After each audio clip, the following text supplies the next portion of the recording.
So let's talk about organic farming and natural farming. What is the difference between both of them and what are the similarities and also the different challenges and the limitations of organic farming as well as natural farming. So let's start with first organic farming. Uh, okay, organic farming. So definition of organic farming before that. So organic farming is a farming in which the different inputs which are required for the Indian or any agriculture are organic in nature and not or are not synthetic or chemicals. So it's a system of crop production that avoids use of synthetic fertilizer, chemical pesticide, herbicides, genetically modified organisms, and instead relies on natural inputs and ecological process to maintain soil fertility. However, those inputs, that is organic inputs, are either commercially available from the market, so there is a cost involved in the organic farming that you must remember that. So rather than relying on synthetic fertilizer, chemical pesticides, they are relying on the several natural inputs and ecological processes. And what are those natural processes? So for any kind of agriculture, the soil fertility management is very important. So for this purpose, rather than relying on the fertilizers which are available from the market, that is urea, muriate of potash, etc. So rather than using those, or in organic farming, the composting or biofertilizers or vermiculture or any neem based pesticides are there for natural pest control or biological pest control methods. So such methods are used. But one thing you must remember that composting biofertilizers are purchased from the market.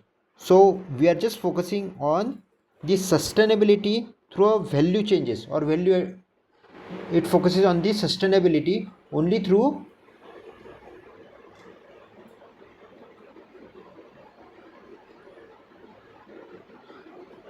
market driven sustainability. Different challenges for the organic farming. The first is lower initial yield during the transition period, because once we are transitioning from the conventional agriculture towards the organic farming, then the yield declines for a certain period of time because soil takes time to regain its biological health. Second, there is a marketing constraint and limited premium price realization to organic farmers, because organic farming requires an additional cost for the purchase and the yield also get reduced in the initial period of time. So to cope up with this loss, the organic produce must be marketed and must be the branding and the marketing of those organic produce must be on a higher side, so that the farmers would get premium price for their produce. However, there are supply chain inefficiency in such a marketing activities because of there is no branding and there is no organized market. Further, uh, there is a limited availability of organic inputs, because biofertilizer, organic seed varieties, local composting facilities, these are not easily available compared to the urea fertilizers and the herbicides, the chemical herbicides, weedicides which are available. Further, for the weed control, there is a manual method, so there is high requirement of labor in the organic farming. There is also knowledge and extension gaps is there because of the dual yield gap. So, uh, but how to balance organic farming with an conventional farming?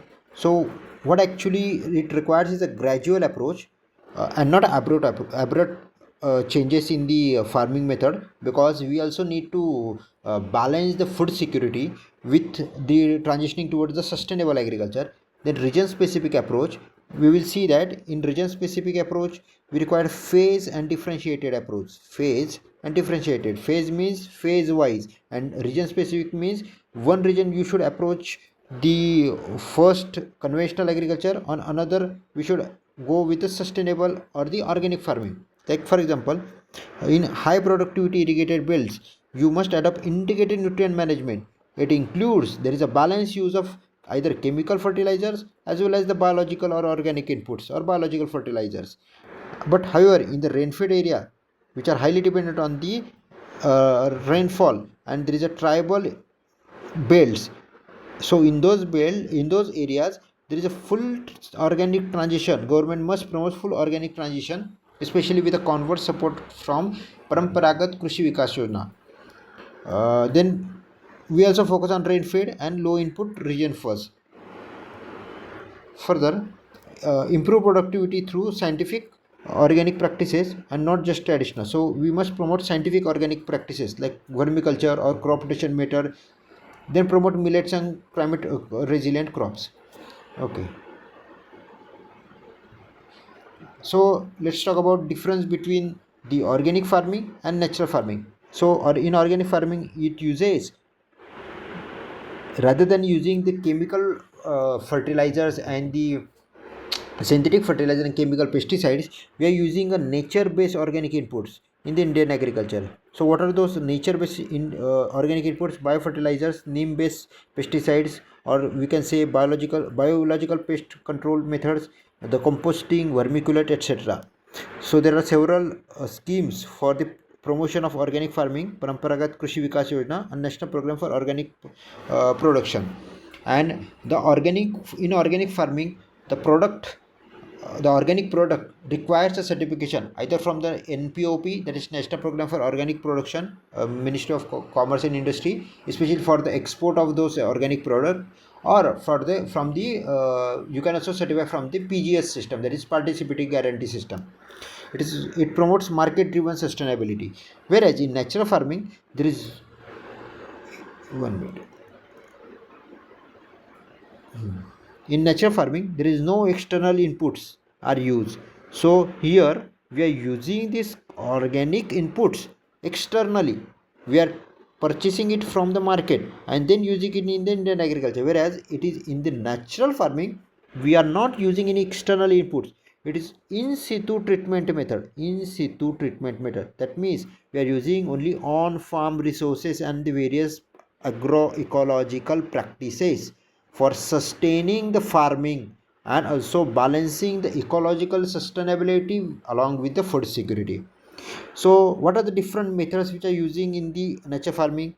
We are using the inputs such as jivamrut, bijamrut, from which are made from the cow dung, urine, mulching method, zero tillage method, mixed cropping method. That means then intercropping of the different crops.